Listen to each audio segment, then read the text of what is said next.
यह कविता समय और जीवन के सफर को बयान करती है, जहां घड़ी की सुइयां की गति जीवन के उतार चढ़ाव और संघर्ष को दर्शाती है।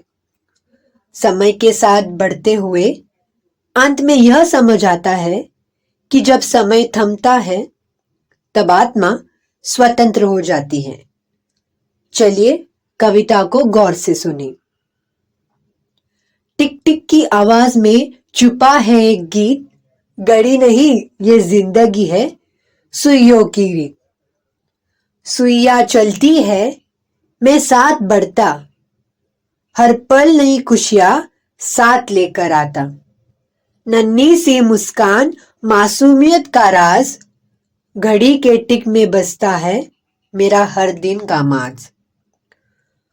हर सुई की दिशा में गीले ख्वाबों का रंग, घड़ी के हर चाल में गुनगुनाता था भंग। सुइयों तेज हुई, सवाल भी बढ़े, हर टॉक में फिर कुछ नया सा रुझान हुआ। घड़ी की सुइयां तेज भागी, मैं उनके साथ दौड़ा, फिर भी खोता रहे। क्या मैं सही रास्ते पे था? यह सवाल था, लेकिन वक्त ने फिर कहा, मैं साथ हूं।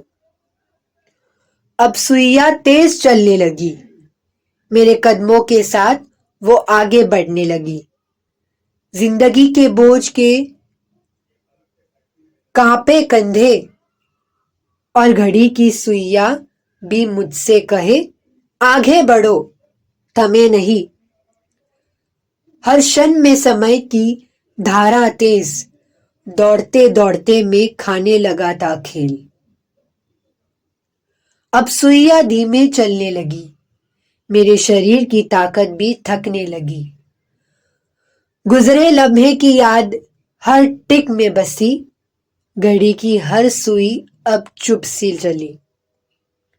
मैं समझ रहा था अब वक्त थमने को आया है, मगर क्या बचा था? यह सवाल दिल में था। एक दिन घड़ी की सुइयां रुकी, मेरे जीवन की अंतिम धारा भी थम गई। रात हुई और घड़ी की सुइयां नहीं चली, जैसे मैं भी अब उस चुप में खो गया। क्या कुछ बदला? क्या मैं कुछ सीख पाया? घड़ी की सुइयां बोली, अब तुम मुक्त हो सदा। जिंदगी चली गई, घड़ी अब भी सजी है, रुकी नहीं, टिक टिक अब भी चलती है, लेकिन अब मेरी नहीं। धन्यवाद।